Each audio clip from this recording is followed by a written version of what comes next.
রব্বুল আলামিন হুজুর সাল্লাল্লাহু আলাইহি সাল্লামকে তার উপরে বলতেছেন, কুল হে মুহাম্মদ সাল্লাল্লাহু আলাইহি ওয়াসাল্লাম বিরাব্বিন নাস, তারপরে বলতেছেন মালিকিন নাস। তুমি আশ্রয় চাও, তুমি পানা চাও, তুমি সাহায্য চাও মানুষের বাদশার কাছে, মানুষের পরওয়ারদিগারের কাছে। আল্লাহ রাব্বুল আলামিন এখানে বলতেছেন তুমি মানুষের বাদশাহের কাছে, মানুষের পরওয়ারদিগারের কাছে তুমি আশ্রয় চাও। হুজুর সাল্লাল্লাহু আলাইহি সাল্লাম কি এখানে মানুষের মাবুদের কাছে, মানুষের বাদশার কাছে আশ্রয় চাওয়ার কারণটা কি?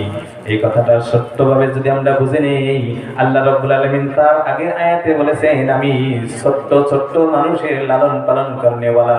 এখন আল্লাহ রাব্বুল আলামিন বলতেছেন আমি এখন যুবকদের লালন পালন করনেওয়ালা। সেই জন্যই যুবকদের সাথে যুবকের হিসাব কিতাব নেওয়ার জন্য আমি প্রস্তুত। আমি হিসাব কিতাব যুবকের নিব, সেই জন্যই তোমাকে বললাম হে মুহাম্মদ